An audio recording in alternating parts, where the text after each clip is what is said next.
ओम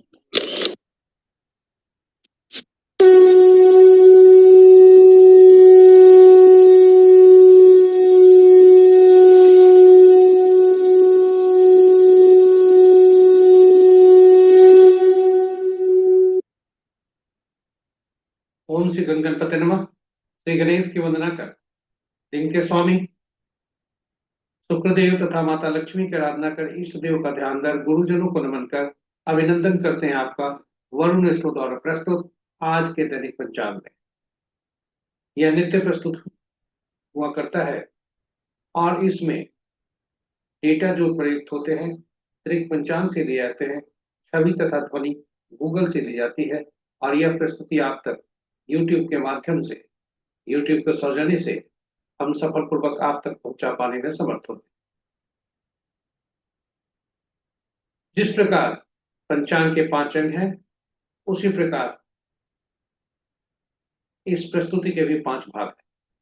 पहला भाग पंचांग मुहूर्त और ग्रहों के गोचर से संबंध रखता है और इसी पहले भाग में से पंचांग और मुहूर्त को लेकर आपके सुझाव के अनुरूप इसका लघु रूप, लघु पंचांग के रूप में हम नित्य प्रस्तुत किया करते हैं। दूसरा भाग नक्षत्र से संबंधित है, जिसे ताराबलन कहा जाता है। यह चंद्रमा के जिस नक्षत्र में होते हैं, चाहे जन्म कुंडली में और आज जो भ्रमण करते हैं, ये दोनों मिलाकर शुभता और अशुभता नक्षत्र के अनुसार कैसा है, यह आप इस प्रस्तुति में। ताराबलन मुख्यतः नवतारा चक्र पद्धति पर आधारित है, जिसके अनुसार हम सभी ग्रहों के बारे में, जातक के पूरे जीवन काल के बारे में, दशा महादशा का फल, जन्म कुंडली का फल और विभिन्न व्यक्तियों से मिलने वाले व्यक्तियों से कैसे फल होंगे, यह भी हम जान सकते हैं। विशेष चर्चा प्रस्तुति में तीसरा भाग चंद्र बलन इसे कहा जाता है। जन्म राशि के अनुसार आज कैसा दिन रहने की संभावना, यानी चंद्रमा जिस राशि में भ्रमण कर रहे हैं और जन्म कुंडली में जिस राशि में स्थायी रूप से विराजमान, दोनों को मिलाकर आज के दिन कैसे। चौथा भाग चौघड़िया मुहूर्त ज्योतिष से संबंध रखता है, जो किसी भी कार्य के लिए उपयोगी हुआ करता है, चाहे वह कार्य दैनिक कार्य हो, पूजा पाठ हो, जब तब साधना हो, पहले बार किए जाने वाले कार्य हो, ग्रहों से संबंधित कार्य हो, या ऐसे सभी कार्य जिसमें हम शुद्धता की अपेक्षा करते हैं, ये सभी के लिए उपयोगी। विस्तृत चर्चा प्रस्तुति और पांचवा और अंतिम भाग अंक ज्योतिष से संबंधित। अंक के हमारे जीवन में अहम भूमिका हुआ करती है। अंक हमें ऊर्जा देते हैं, अंक से हमें शक्ति मिलती है और अंक हमारे लिए शुभ और अशुभ दोनों। अंकों को पहचानना और उन्हें सही ढंग से उपयोग करना इस प्रस्तुति की विशेष कारण है, विशेष हमारी हमारा लक्ष्य यही है कि हर व्यक्ति अंकों को पहचाने, ताकि उसके जीवन में शुभता ही शुभता रहे, अशुभता की संभावना छीन। तो अंकों के अंक में जन्म लेकर चलिए अंकों के बारे में समझेंगे इस प्रस्तुति में। साथ ही साथ विभिन्न किसी भी माह के विभिन्न तिथियों को जन्मे जातक के लिए आज के अंक शुभता और अशुभता के संबंध में क्या संदेश लेकर आए, यह भी इस प्रस्तुति। इस प्रकार हमारे पांचों भाग की प्रस्तुति हर भाग का महत्वपूर्ण है, ज्ञानवर्धक है और रोचक होने वाला है, इसलिए कहीं जाइएगा नहीं, हमारे साथ बने रहे। और चलते चलते पंचांग की भूमिका के बारे में भी चर्चा कर लेते हैं। पंचांग हम जैसा जानते हैं शुभ और अशुभ जानने का एक माध्यम है, परंतु उसकी सीमा इतनी, यह हम सबकी निर्णय क्षमता को सुदृढ़ करता है, आत्मबल बढ़ाता है, प्रकृति और ब्रह्मांड की ऊर्जा के साथ संतुलन स्थापित करने में सहायक होता है, जिसके फलस्वरूप हम सबके जीवन में शांति, समृद्धि और सकारात्मकता का संचार होता है। अतः पंचांग का अनुसरण करके हम अपने जीवन को अधिक सफल और समृद्ध बना सकते। तो चलिए आइए पंचांग की महत्ता को देखते हुए हम सब पंचांग का अनुसरण करके अपने जीवन में शांति, समृद्धि और सकारात्मकता का संचार सुनिश्चित करते हुए जीवन को अधिक सफल और समृद्ध। साथ ही साथ साझा करें प्रस्तुति को अपने मित्रों, परिजनों का शुभेच्छुओं के संग, ताकि वे भी पंचांग का अनुसरण करके अपने जीवन में शांति, समृद्धि और सकारात्मकता का संचार सुनिश्चित करते हुए अपने जीवन को अधिक सफल और समृद्ध बना सके। और उनके इस प्रयास में हम सब एक माध्यम बनकर उन्हीं के साथ। तो श्री राम के उद्घोष करते हुए चलते हैं प्रस्तुति। जय श्री राम। स्वागत है आपका प्रस्तुत।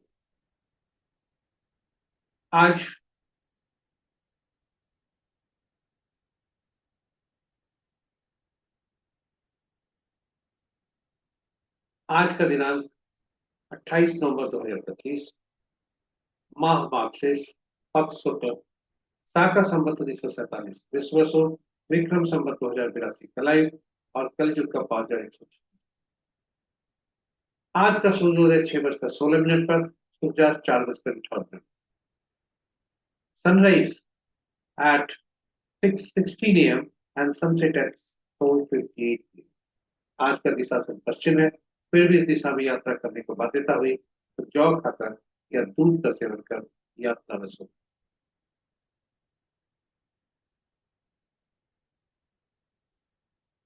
पंचांग के पांचों अंक, वार शुक्रवार, तिथि देर रात्रि 0:15 पर अष्टमी जो ज्या तिथि के अंतर्गत आता है, उसके बाद नवमी जो रिक्ता तिथि के अंतर्गत आता है। नक्षत्र देर रात्रि 2:49 तक सप्तमिशा, उसके बाद पूर्वाभद्र। योग दिन के 11:05 तक व्याघात जो कि अशुभ है, उसके बाद हर्षण शुभ।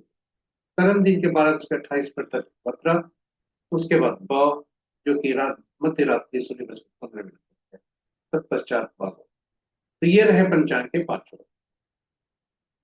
महत्वपूर्ण मुहूर्त में जाने के पूर्व भोलेनाथ को नमन करते हुए देखते हैं कि भोलेनाथ का वास कहाँ है और सुनता कैसे। जय भोलेनाथ। ओम नमः शिवाय। ओम नमः शिवाय। जब तक भोलेनाथ अष्टमी तिथि है तब तक शमशान पर है, जो कि शुभ नहीं है। तत्पश्चात नौमी तिथि के आने के पर भोलेनाथ गौरी के सानिध्य में होते हैं, जो कि शुभ। जय भोलेनाथ। ओम नमः शिवाय।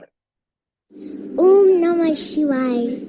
महत्वपूर्ण मुहूर्त में अभिजीत मुहूर्त दिन के 11:16 से 11:59 तक, अमृतकाल रात्रि 7:32 से रात्रि के ही 9:09 तक, रवि जो देर रात्रि 2:49 से कल के सूर्योदय तक, विजय मुहूर्त अपराह्न 1:24 से 2:07 तक, गोधूली बेला संध्या 4:56 से 5:23 संध्या तक और निशिता मुहूर्त देर रात्रि 11:11 से मध्य रात्रि 0:04। रात्रि में किए जाने वाले पूजा पाठ, जब तक साधना, तंत्र मंत्र आदि के लिए निशिता मुहूर्त श्रेष्ठ हुआ करते हैं। राहु काल, अशुभ अशुभ काल में सबसे प्रभावी राहु काल दिन के 10:17 से 11:37 तक, कुली काल प्रातः 7:37 से 8:57 तक, यमगंड अपराह्न 2:18 से 3:38 तक और वर्ज मुहूर्त प्रातः 9:49 से दिन के 11:26। भद्रा प्रातः सूर्योदय से दिन के 12:28 और पंचक आज के सूर्योदय से कल के सूर्योदय। भद्रा का वास मृत्यु लोक है, जो कि अशुभ है, और पंचक की स्थिति भी अशुभ। ये रहे हमारे महत्वपूर्ण शुभ और अशुभ मुहूर्त। ग्रहों की आकाशीय स्थिति को देखते हैं, जो कि स्थानीय समय पटना के 5 बजे प्रातः का है। अंश के अनुसार सूर्य, चंद्र और मंगल तथा राहु और केतु ये शक्तिशाली है, और बुध देव, बृहस्पति देव, शुक्र देव और शनि देव की कमजोर अवस्था। बकरी भी है, अस्त भी। बुध देव बकरी और अस्त दोनों है, बृहस्पति देव और शनि देव बकरी है, शुक्र देव मार्गी ही है किंतु बाल्य अवस्था। आज का जो चंद्रमा है यह कुंभ के कुंभ राशि में है और राहु के साथ चंद्रमा और राहु का मिलन तो नहीं होता है। और साथ ही साथ चंद्रमा और राहु, चंद्रमा और राहु के नक्षत्र, यह भी राहु खुद राहु के नक्षत्र में है और राहु के नक्षत्र में चंद्रमा। तो ये थोड़ी मन को जो है नियंत्रित करने की आवश्यकता है, क्योंकि उधर सूर्य और चंद्रमा एक साथ, सूर्य और मंगल एक साथ है, बुध भी एक साथ है, और बुध तुला राशि में जा चुके हैं, लेकिन शुक्र साथ, इसलिए वहां भी सावधानी रहने की जरूरत है। तो ग्रहों का कुछ स्थिति इस तरह से है कि थोड़ी सावधानी चाहिए। क्रोध और मन पर काबू पाने और राशि के अनुसार यदि देखें तो मित्र राशि में 4 ग्रह, शत्रु राशि में 1 ग्रह, सन राशि में 3 ग्रह, स्व राशि में कोई ग्रह, और मंगल की राशि में सबसे ज्यादा ग्रह 3 ग्रह है, शनि की राशि में 2 ग्रह, बुध की राशि में कोई ग्रह नहीं, और शेष ग्रहों की राशियों में एक एक। नक्षत्र के अनुसार यदि ग्रहों को देखें तो मित्र नक्षत्र में कोई ग्रह नहीं, शत्रु नक्षत्र में 3 ग्रह, सन नक्षत्र में 4 ग्रह, और अपने ही नक्षत्र में 2 ग्रह, और वे ग्रह है राहु और बृहस्पति। 36 अगर ग्रहों के नक्षत्र के अनुसार देखें तो बृहस्पति देव के नक्षत्र में सबसे ज्यादा ग्रह 4 ग्रह हैं, राहु देव के नक्षत्र में 2 ग्रह हैं, और केतु सूर्य चंद्र मंगल के ग्रह नक्षत्र में कोई ग्रह नहीं है, स्वतंत्र है, शेष ग्रहों के नक्षत्र में एक एक ग्रह। तो ये रहे हमारे पहले भाग के प्रश्न। किसी भी राशि का, किसी भी नक्षत्र का आपस में परिवर्तन नहीं।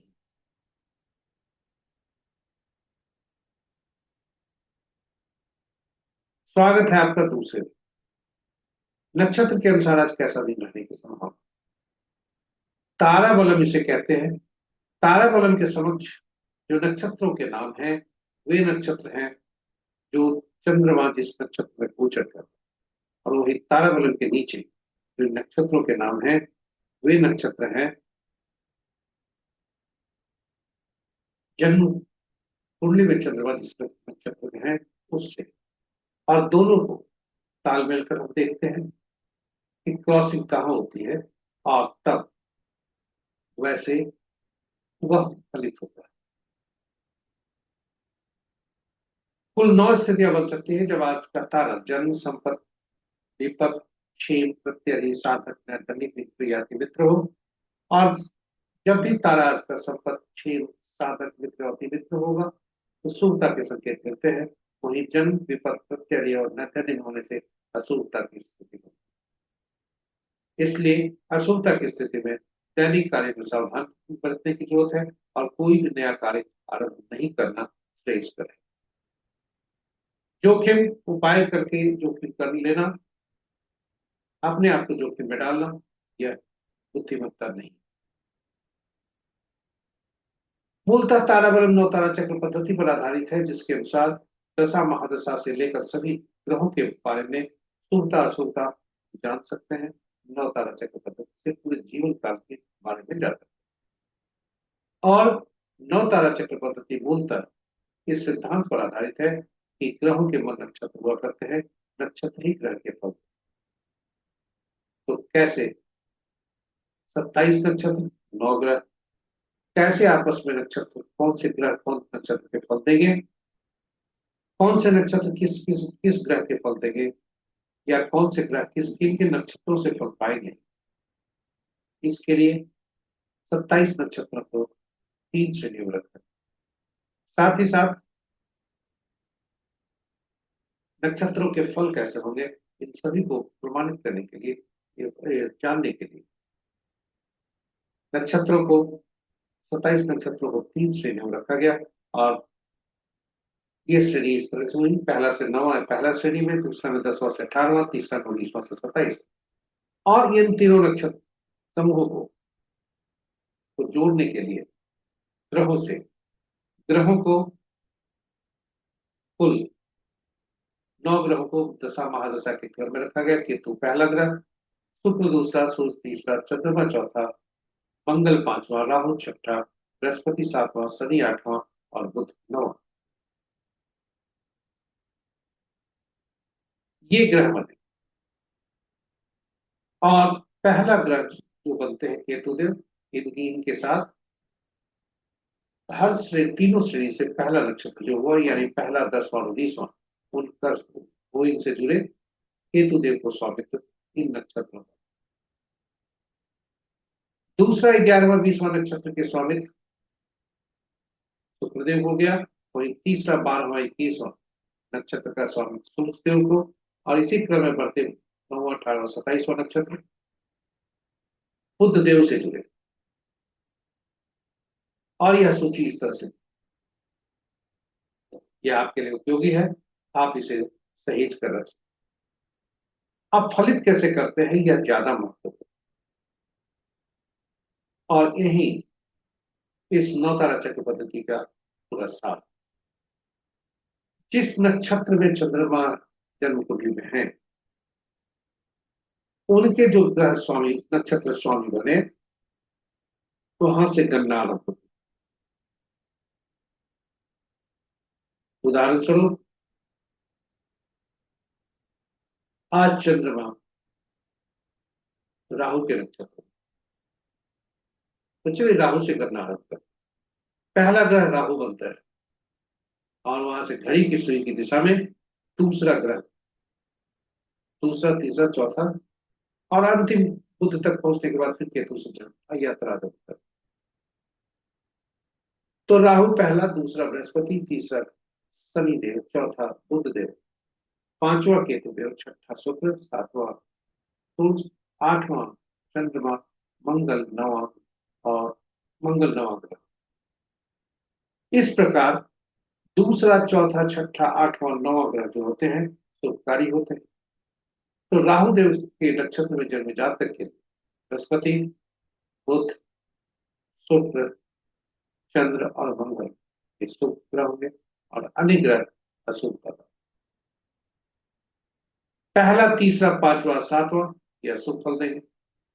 अब इससे हम दशा महादशा का फल जान सकते हैं, और योजनाबद्ध तरीके से शुभ दशा में शुभ कार्यों का निष्पादन कर सकते हैं। अशुभ ग्रहों की दशा में हम सावधानी बरत अपने आप को मानसिक रूप से तैयार रख सकते। वहीं यदि जन्म कुंडली के ग्रहों को भी पहचान सकते हैं कि जन्म कुंडली में ग्रह कैसा फल दें, और शुभ नक्षत्रों के में जन्मे जातक हमारे लिए शुभ फल आएंगे, शुभ फलदायी होंगे। वहीं अशुभ नक्षत्र में जन्मे जातक, अशुभ ग्रहों के नक्षत्र में जन्मे जातक हमारे लिए पीड़ादायक, अशुभ फल आ सकते। अब अशुभ नक्षत्र के जन्मे जातक के साथ हम बिजनेस पार्टनरशिप कर लेते हैं, तो स्वाभाविक है लॉस हो रहा है। वहीं संपत्ति जो कारक है, यानी दूसरा राहु के लिए कहें कि राहु के परिवेश में कहें तो बृहस्पति के नक्षत्र में जन्मे जातक जो होंगे, वे इनके लिए अगर बिजनेस पार्टनरशिप उनसे किया जाए तो संपत्ति के कारक होंगे। और जन्म कुंडली में बृहस्पति जहां बैठे हैं, वे इनके लिए उनसे संबंध कार्य करने के लिए शुभ है। बृहस्पति के नक्षत्र में जो भी जातक, जो भी ग्रह होंगे, वे इनके लिए शुभ लाएंगे। इस प्रकार हम विवेचना कर सकते हैं, और आगे भविष्य अपना अपना भविष्य खुद ही नहीं जान सकते। इन्हीं शब्दों के साथ वापस चलते हैं ताराबलम पर। और चूंकि नौ तारा चक्र पद्धति काफी उपयोगी है, इसलिए इसके इस संदर्भ में हमने एक विशेष प्रस्तुति YouTube पर रखा है, जिसमें भगवान राम, माँ सीता तथा पवन हनुमान की भी कुंडली रखी है, और नौ तारा चक्र पद्धति से कुछ जानने का प्रयास किया। आप उसको देखकर लाभान्वित हो सकते। ये ज्ञानवर्धक और उपयोगी। अब वापस चलते हैं आज के ताराबलम। ताराबलम क्या संकेत देते हैं शुभता और अशुभता के बारे में। तो चंद्रमा आज 2:49 रात्रि तक सतविषा नक्षत्र में है, यानी पूरे दिन और पूरी रात के। और इसके बाद वे पूर्वा भाद्रपद में जाते। चंद्रमा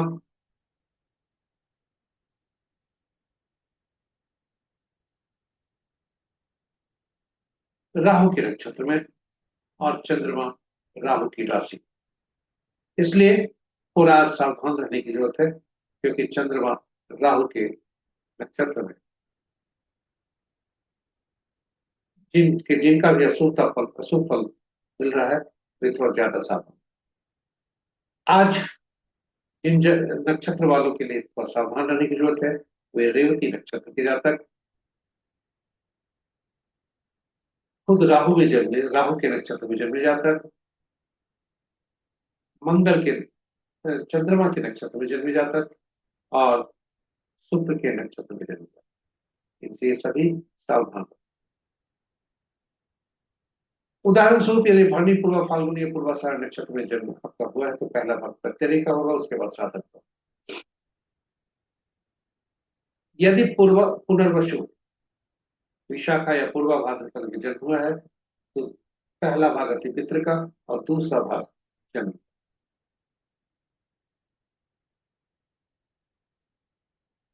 इस प्रकार हम आज देखते हैं शनि के नक्षत्र में जन्मे जातक के लिए आज दोनों फल जो है मित्र और मित्र का है, जो कि शुभ। वहीं रेवती नक्षत्र में जन्मे जातक का विशेष सावधान करने की।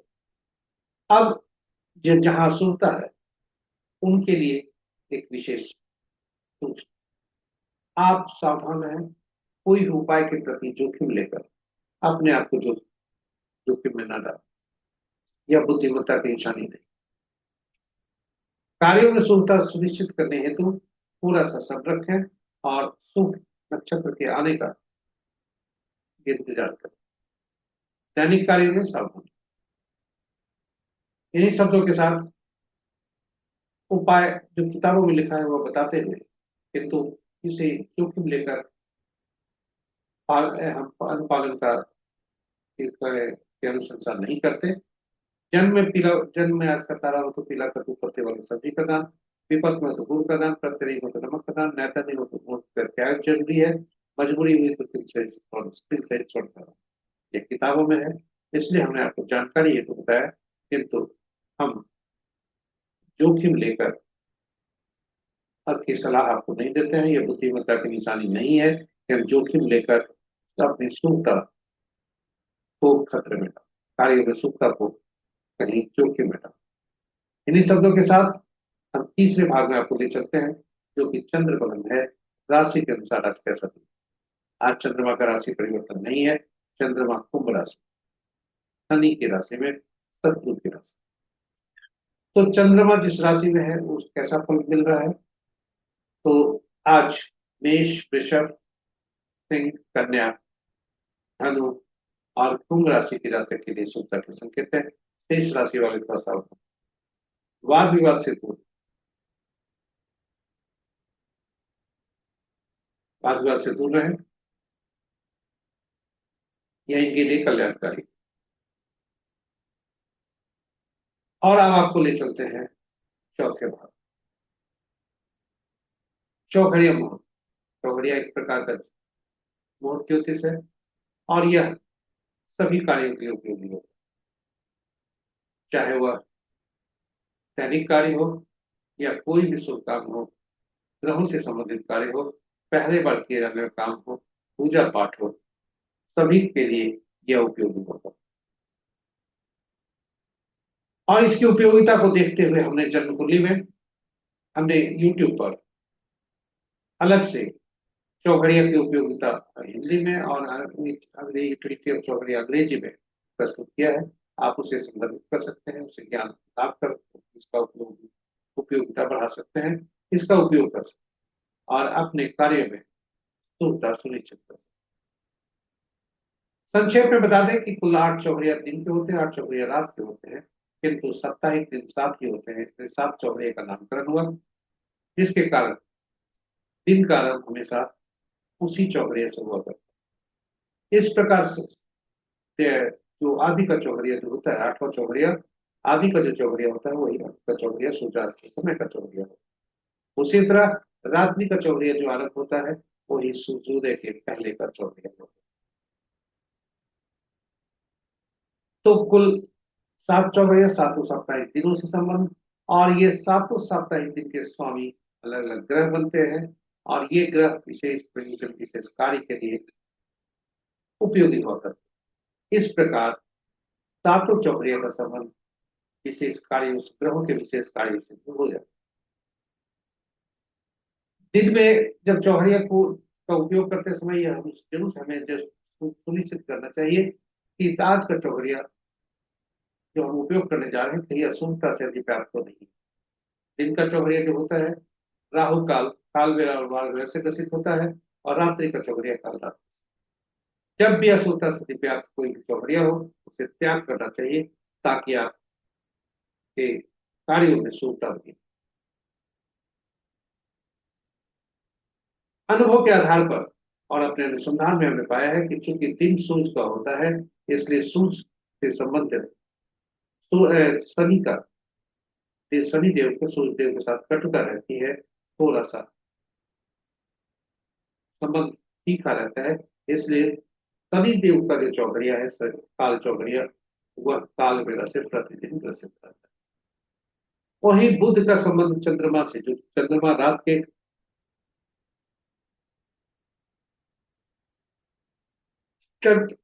रात्रि चंद्रमा का है, इसलिए बुध जो नाराज रहते हैं चंद्रमा से, वो उनका चौकड़िया काल रात्रि से ग्रसित करता है प्रतिदिन। तो चलिए आज का चौकड़िया देखते हैं, आज का चौकड़िया क्या कहता है। आज का चौकड़िया अमृत चौकड़िया जो 8:57 से, क्योंकि आज दिन शुक्र का है, चर चौकड़िया से दिन आरंभ हो रहे हैं, चर चौकड़िया से समाप्त हो रहे हैं। रात्रि रूप चौकड़िया से दिन आरंभ, रात्रि आरंभ हो रहा है, रूप चौकड़िया से रात्रि समाप्त हो रहा है। अमृत चौघड़िया जो कि 8:57 प्रातः से 10:17 तक है, वह वार बेला से ग्रसित है। और काल चौघड़िया जो 10:17 से 11:37 तक है, वह राहु काल और काल बेला दोनों से ग्रसित है। वही रात्रि का चौघड़िया 8:18 से 9:58 तक है, और काल रात्रि। इन चौघड़िया का परित्याग कर शेष चौघड़िया का उपयोग करो। तो चलिए, यह रहा आज की चौघड़िया। चौथा भाग यहाँ पर समाप्त होता है। पांचवा भाग में आपको ले चलते हैं, जो कि अंक ज्योतिष से संबंधित। अंकों की हमारे जीवन में हम भूमिका हुआ करती है। अंकों के अंक में हम जन्म लेते हैं, अंकों के साथ हम खेलते बोलते हैं। ये अंक हमें छोटे से बड़ा बनाता है। गणना की जाती है 1 साल 2 साल उम्र की गणना अंकों से। हमारे शिक्षा में जब जाते हैं तो वहां गणना अंकों से, क्लास की गणना अंकों से। साथ ही साथ हमारे जो परफॉर्मेंस है, जो परीक्षा के अंक भी है, वह भी गणना अंकों से। अंकों उस नौकरी जब पाते हैं, कंपटीशन में क्वालिफाई करने के लिए भी अंक महत्वपूर्ण। हमारी जो प्रतिस्पर्धा है वह भी अंकों में, हमें जो आमदनी है वह भी अंकों में। अंक हमारा पीछा ना छोड़ते, और ऐसे में अंक हमें ऊर्जा देते हैं। अंकों को पहचानना, अंकों को शुभता में परिवर्तित करना, यही इस प्रस्तुति का मुख्य उद्देश्य है, क्योंकि हर व्यक्ति अपने अपने शुभ और अशुभ अंकों को पहचाने, ताकि अशुभ अंक को कम प्रयोग करें, शुभ अंक को ज्यादा प्रयोग। तो अंक ज्योतिष में जो अंक होते हैं वो 1 से 9 तक होते हैं। 1 से 9 तक एकल अंक में ही अंक ज्योतिष में अंकों की गणना की जाती है, उपयोग किया जाता है। इसलिए 2 या 2 से अधिक अंक जब भी आते हैं, तो उन अंकों को जोड़कर एकल अंक को परिवर्तित कर लिया जाता है। तो इस अगर हम देखें यहाँ 1 से 9 तक के अंक में के बीच में पांचवा अंक जो ऐसा होता है, ये पांचवा अंक बहुत महत्वपूर्ण होता है। ये सभी अंकों को संतुलित करके रखता है शुभ स्थितियों में। तो 1 से 9 तक अंक सभी एकल अंक, और पांचवा अंक शक्तिशाली। एक से ज्यादा अंक, 2 और 2 से ज्यादा अंक जब भी होंगे तो सभी अंकों को जोड़कर एकल अंक में परिवर्तित कर लेंगे। यह अंक ज्योतिष का सार है। अब हर हर अंक जो होते हैं 1 से 9 तक, उनके शासक ग्रह अलग अलग होते हैं, और ये ग्रह अपना उनकी इनकी अपनी ऊर्जा होती है, अपना तत्व होता है। इसलिए जो अंक हमारे जन्म तिथि में नहीं है, मिसिंग है, उन अंकों को पहचानना, उन तत्वों को इंजाम करना, यही अंक ज्योतिष का काम। तो पहला अंक, पहला जो अंक है उसके शासक ग्रह सूर्य, दूसरा के चंद्रमा, तीसरा के बृहस्पति, चौथा का राहु, पांचवा का बुध, छठा का शुक्र, सातवां का केतु, आठवां का शनि, नौवां का मंगल। इन अंकों को इनकी उपयोगिता के अनुसार विशेष नाम से पुकारा जाता है। एक को राजा से, सरकार से, या ऑफिस में बॉस, परिवार में पिता से। तो उस दो को चंद्रमा जिसके शासक ग्रह है, एक को रानी से, सॉरी, दो को चंद्रमा जिस जो दो के शासक ग्रह चंद्रमा है, जिन्हें रानी के नाम से पुकारा जाता है, साथ ही साथ पार्टनर के नाम से। घर में चंद्रमा मां हुआ करता। 3 बृहस्पति, गुरु से, शासक ग्रह से, तो ये सलाहकार से। हमारे जो गुरु होते हैं वह 3 को रिप्रेजेंट करते हैं। 4 राहु से, जो शरारती तत्व से है, नियम तोड़ने वाले तत्व से। 5 राजकुमार से, 6 मंत्री से या सुख सुविधा प्रदान करने वाले व्यक्तियों से, 7 धर्मगुरु से या ऐसे व्यक्ति जिसे भविष्य में घटने वाली घटनाओं का पूर्वाभास हो। 8 समाज के नीचे तबके के लोग, अधीनस्थ, हमारे अधीनस्थ, नौकर चाकर तथा जुडिशियरी। 9 को जिनके शासक ग्रह मंगल होते हैं, सेनापति, पुलिस, डॉक्टर और खून। इन नामों से इनको जाना जाता है। अब अंक ज्योतिष में हमें ईश्वर, जब हम जन्म लेते हैं तो ईश्वर हमें कुछ अंकों से नवाजते हैं, ये उपहार देते हैं, और ये जन्म तिथि के रूप में आता है। तिथि, जन्म तिथि में तिथि, माह और वर्ष हुआ करता है। तिथि से को मूलांक भी कहते हैं, तिथि से मूलांक हम निकालते हैं। तिथि, वर्ष और माह को, जैसा अंक ज्योतिष का सिद्धांत है, ये सबसे पहले एक अलग को परिवर्तन।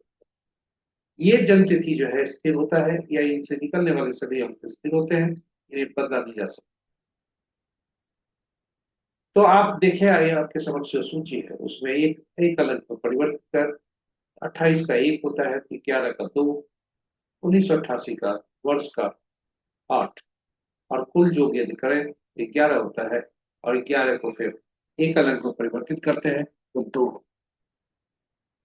जन्म तिथि में यदि 11, 22, 33 जब दिया है कहीं भी गणना में या तिथि माह में, तो वैसी स्थिति में यह मास्टर अंक कहलाता है, मास्टर नंबर कहलाता है, जिसे पूर्व जन्म के से संबंध जुड़ा है। वहीं 13, 14, 16, 19 से यदि आता है गणना में या तिथि में, तो वैसी स्थिति में यह पूर्व जन्म के जो कर्म है, ऋण है, कर्म कार्य ऋण, उससे जुड़ा है। इसकी चर्चा कभी अलग से भी करेंगे। अब आज का मूलांक देखें 28 है, जो कि 1 बनता है। तिथि माह वर्ष को जोड़े तो 2 बनता है। मूलांक इनका 1, भाग्यांक 2 है। पूरे जड़ अंक ज्योतिष इसी मूलांक भाग्यांक पर आधारित है। यहाँ आपको बताते चले, 28/11/1988 हमने जो जन्म तिथि गूगल से लिया है, किसी महान हस्ती जो किसी भी क्षेत्र में आज के दिन में हुए कार्यरत है, चाहे फिल्म इंडस्ट्री हो, पॉलिटिक्स हो, क्रिकेट हो आदि, यह हम गूगल से लेते हैं। केवल यह तो हमने जन्म तिथि ली है, इसका उद्देश्य, गूगल से लेने का उद्देश्य केवल प्रयोग करना है, जांचना, क्योंकि एक ही तिथि से हम गणना करना प्रतिदिन अच्छा शुभ नहीं होता, अच्छा नहीं होता। अब इस तिथि को एक मूलांक को देखें, 1 और 2, मूलांक 1 जिसे ड्राइवर भी कहते हैं, कंडक्टर 2, वह एंजल नंबर जिस जो वर्ष से निकलता है वह 3 बनता है, और जो अचीवमेंट नंबर है वो अभी। मूलांक हमारा आंतरिक व्यक्तित्व बताता है, जो तिथि से निकलता है। तिथि और माह को जोड़कर एक अंक में परिवर्तित करते हैं, वह हमारा बाहरी व्यक्तित्व दर्शाता है।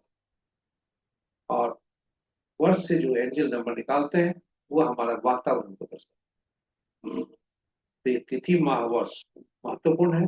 अब दूसरा सप्ताह, मूलांक और भाग्यांक आपस में शत्रु नहीं होना चाहिए,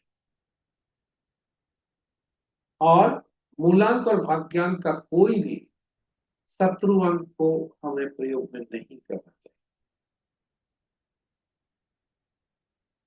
सबसे पहले मूलांक और भाग्यांक के शत्रु हो जाता है, जिस तरह बस में ड्राइवर और कंडक्टर आपस में शत्रु हो जाते हैं, फिर बस का आरंभ से ही चलना मुश्किल होता है, स्ट्रगल होता है।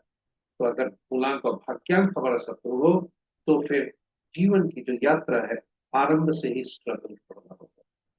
अब इसको ठीक कैसे किया जाए, इसके लिए वैसा अंक को व्यवस्था किया जाता है जो दोनों के बीच मित्र हो, दोनों का के बीच मध्यस्थता कर सके, मजबूत स्थिति। तो ऐसा कौन सा अंक है और उसका स्रोत क्या है? ऐसा अंक जो मूलांक और भाग्यांक, जो इन अंकों के मित्र अंक है, तो हम जानेंगे। लेकिन स्रोत क्या होगा? स्रोत ऐसा होना चाहिए जो अस्थायी ना हो। यानी जैसे मोबाइल अंक है, हम दो मोबाइल रखे हैं, कोई तीन मोबाइल भी रख सकते हैं, गाड़ी दो रख सकते हैं, तीन रख सकते हैं, लेकिन तब उसका अंक कब एक्टिवेट होता है? वह अंक तब एक्टिवेट होता है जब उसका उपयोग करो।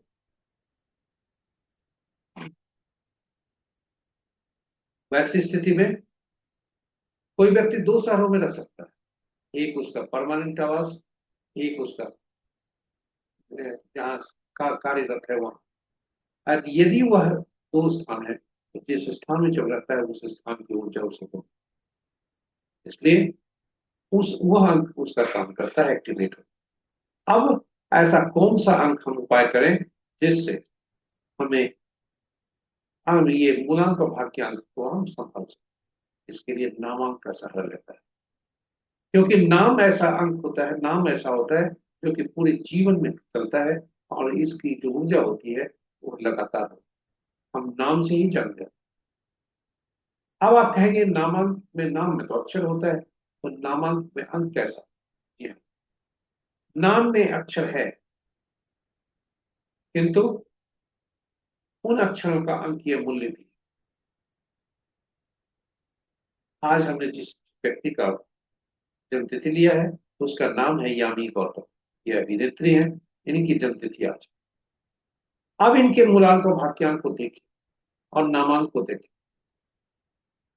नाम का पहला अक्षर भी हमारे मूलांक और भाग्यांक का शत्रु नहीं होना चाहिए, क्योंकि मूला जो नाम का पहला अक्षर होता है वह ऊर्जा ज्यादा दे।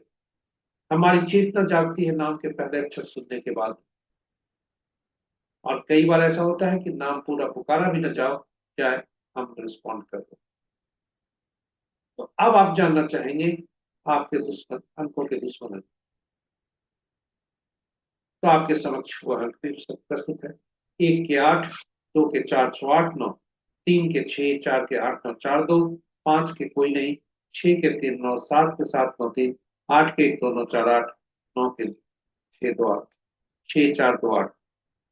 कुछ अंक ऐसे हैं जो अपने के ही शत्रु हैं, जैसे 4 के शत्रु हैं, 7 के भी शत्रु हैं, 8 के 8 के शत्रु हैं, 9 के 9 भी शत्रु। इस चीज को ध्यान रखो। मूलांक इनका 1 बनता है, भाग्यांक 2 बनता है, और उसके बाद नामांक इनका 8 पर आता है। आप खुद बता दें कि 1 और 8 आपस में क्या है? शत्रु। 2 इनका भाग्यांक बनता है, 2 और 8 आपस में क्या है? शत्रु है।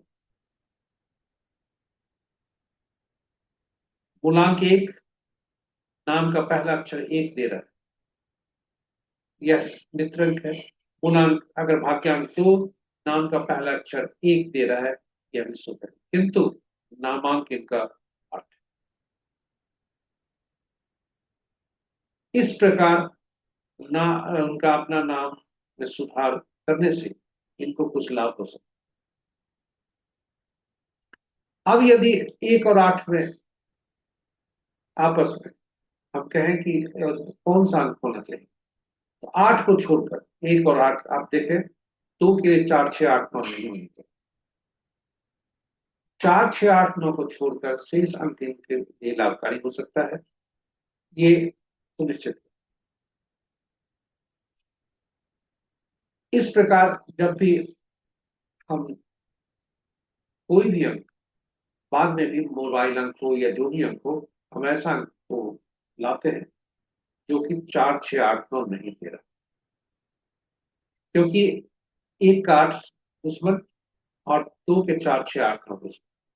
जिस दिन से हम लाते हैं, जैसे बस और अगर चलता है, बस ड्राइवर आपस में मित्र ही है, किंतु पैसेंजर जो चढ़ता है, वो जब किसी स्पॉट पे पैसेंजर चढ़ता है, वह जिस समय चढ़ता है उस समय, और वह शत्रु यदि ड्राइवर कंडक्टर है, तो उस वहां से बाधा शुरू, जिस समय से हम शत्रु अंक को ले आते हैं, उसी समय से बाधा में हमारी आरंभ हो। तो अंकों को जब असंतुलित हो, समस्या हो, तो हम अंकों को पहचाने, सही अंकों का प्रयोग करें और ऐसे अंक से दूर रखें। जैसे 1 और 2 व्यक्ति 1 तारीख को जन्मे जातक को 8 अंक से दूर रखें। 8 अंक इनके शत्रुता का कारण है। हम ये नहीं कहते कि दैनिक कार्यों में 8 अंकों का प्रयोग नहीं करना चाहिए, क्योंकि लेकिन 8 अंक इनके लिए शुभ नहीं। उसी तरह से सारे अंकों का है, एक सूची और आपके समक्ष हमने रखा है कि जो प्रत्येक अंकों का शत्रु अक्षर कौन कौन, और ये शत्रु अक्षर किस उद्देश्य से दिया गया है कि नाम में भी जब भी निर्धारित करें तो शत्रु अक्षर को का प्रयोग आरंभ में न करें। इस शत्रु अक्षर से आरंभ होने वाले शहर भी इनके लिए नुकसानदायक हो सकते, यह भी यह भी देखने की बात। तो ये रहे। अब एक प्रश्न उठता है कि हमको अगर नाम, कोई व्यक्ति उम्र, अच्छे उम्र में है, आज के दिन यदि नाम उनको परिवर्तन करना है, अशुभता हो रही है, तो कैसे करें? सर्टिफिकेट बनाकर, या जैसे, तो आपको बता दें कि नाम में जब भी आपको सुधार चाहिए, बराबर सुधार नहीं करनी चाहिए नाम में, लेकिन नाम में सुधार चाहिए तो केवल करें, आप कर सकते हैं। सर्टिफिकेट बनाने की जरूरत नहीं है, सर्टिफिकेट में सुधार की आवश्यकता नहीं है। आप सोशल मीडिया, नेम प्लेट आदि आदि और खूब लिखें अपने नाम, इससे ही वो नाम जुड़ जाए। पर्सनल ईयर कैलकुलेशन कैसे करें? पर्सनल ईयर कैलकुलेशन करने के लिए वर्ष को जोड़ घटाकर, जो ओरिजिनल वर्ष, वर्तमान वर्ष को जो रखते हैं, और उसे रनिंग एज तथा ड्राइवर और कंडक्टर से तालमेल देखते हैं कि कैसा, और वैसा ही साल होने की संभावना। तो ये रहे हमारे आज की प्रस्तुति, अंक ज्योतिष।